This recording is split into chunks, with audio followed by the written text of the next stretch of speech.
on the Floor. I'm David Locke. And I'm Ron Boone. And we're getting ready for the Jazz and the Blazers. Final preseason game. Glad to have you with us. Let's flip you around. There we go. There's Mario Hezonja and Bojan Bogdanovic chatting. Royce O'Neal working with Brian Bailey, one of the Jazz player development coaches. Brian played his college ball at Bucknell. He's a Bison, and then went and played 14 years in Europe before working his way through the coaching ranks. There is the great Alex Jensen right there, still moving like he did when he helped the Utes get to the Final Four. I don't think so. Alex, we think you're moving the exact same as you did in your playing days. Slow. Donovan Mitchell, Joe Ingles, Lamar Skeeter, one of the great, I believe has like some Ohio record for most goals. In soccer. Soccer. See, we got all sorts of interesting little notes for you. Let's get you the spin around. There's legendary Dave Fredman and Dan Roberts, probably the only two men that were in the building on opening night that are still at the arena. Should we check? That picture. Is this the only two men that were, you're live, don't say anything you shouldn't, Bumps. Is this the only two men, and Lee Benson, you might have been the third, were all three of you in the building, in the Salt Palace on opening night? Yeah, that's why I joined the call. Yes. Are you? Yes. That's Lee Benson, longtime Deseret news writer. How are you, Lee? I don't think I've seen you since I came back. Good to see you. So all three of you were together? Yes. Wow, someone should screenshot this. That's like a legendary Jazz picture right there. All right. Let me tell a story now. They're together there, and they wanted to take a picture of the three of us. Benson is doing an article, and I just realized how much experience that with Dave Fredman, 45 to 46 years, and obviously Dan Roberts has been there over. Are you sure? Okay. You guys take care of him? I'm okay. Okay. Uh-oh. We've been booted. Again. And I didn't finish telling my story before you went on. Sorry, go tell your story. The number of years of experience between the three of us is over 100 years. It's got to be a lot. It's got to be close to 200. No. Wait a sec. Why not? 40s? No. Of years of working for this organization. All right, you're at 50 years in the league. 50 years in the league. And how many years with the Jazz? This is my 32nd year. Okay, and these guys are all over 30. We're at least 100 just the three of you.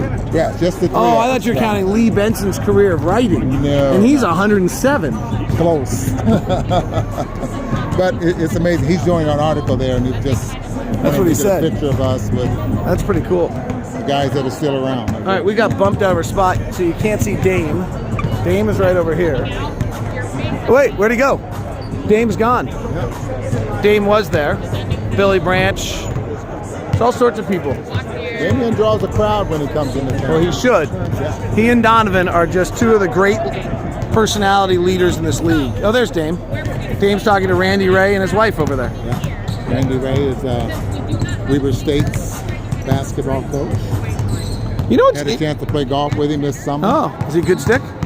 He hits it okay. Mike Conley or Randy Ray? Oh, Mike Conley for sure. Who's the best player you played with this summer? I played with a few pretty good players, that local guys that you probably wouldn't know. But if I wanted to say in this organization, probably Vince. Oh. And Conley. I played with Vince. He lost to the third playing partner in our group that day. Did he really? She's 14. Oh, that'd be your daughter, yeah. Okay. He didn't think that the tee boxes she was playing from were He gets fair. upset with that. You know, he was telling me, you guys hit from up close and all that. I mean, he was just complaining about. He thought he was complaining about a 14-year-old girl whose tee box was close. Yeah. There he is, one of the best. Good, man. All right, good to see you, man. Good to see you. Thank you for all you do. Appreciate it.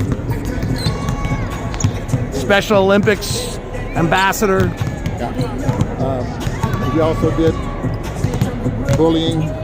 He's just incredible. Yeah. And, I was talking to Terry Stotts today, and he just said, this job's not as hard when you got a guy who's willing to tell him, hey, we got practice, take your earrings out, we got this, do that. Right?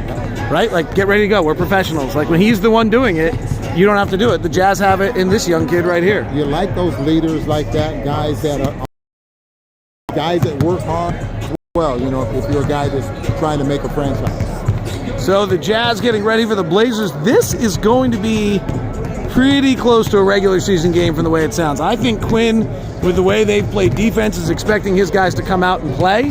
I don't think these guys want another film session like yesterday, so I think they're going to come out and play. And Terry Stott said he's playing Dame and CJ plus 30 tonight and basically playing his regular rotation. They play tomorrow night, and I get the vibe Dame and CJ might not go tomorrow night. So they play in Denver tomorrow night. So I think tonight's his night of one last run with his starters, and it's Quinn's one last night with his starters. Well, he did say, that tonight's minutes, we'll use our rotation players and use, but it's going to be interesting. I think Portland's a better team than what people. Numbers don't see it, and when I prepped for them, I didn't see it. I see it because I think they've added shooters. Bazemore, I think, is going to help them. Love your numbers. No, you don't. But you humor my numbers. I like to throw a little wrench or a counter on those numbers. When you have a number of players that I think is a threat to have a big night. Yeah. That makes you a better basketball team. Okay. So it means Rodney Hood, he can put on any given night he can come up big. And Damian McCullough, that's for sure. Bazemore, he's going to have his moments where he's going to have a pretty good night, And then there's going to be nights with those big guys. They can't do anything with Whiteside. I mean, so what's really interesting about what you just said? What's that? You absolutely just portrayed perfectly the difference between what numbers. Like, that's absolutely the difference between. So I'm looking at a whole body of a year and their performance, and so my system is more bothered by how poor they are on those other nights, and you're focusing on the nights they carry you to wins. And I think that's totally. If you have enough players that can carry you to the win, Uh-oh, we're scared of Joe. No, I think that my overall premise in the game is that the negative offensive player, the inefficient offensive player, is much more detrimental to a team than we realize. Okay, let's talk about Sacramento. What about them? What do you think? Watching them the other night, do they have a number of players and the style that they play, where they can just... So they came out okay on my numbers. I think they finished 9th in the West. They don't make the playoffs, but that's largely because I don't think they're going to be good defensively. Offensively, I think they're probably 6th or 7th in the West. I'd have to look. Off the top of my head, De'Aaron Fox was positive last year. Buddy Hield is definitely a positive.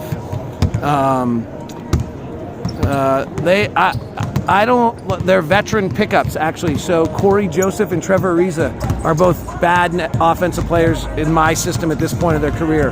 Their numbers are bad. So their bench on the floor will be live after the game with post.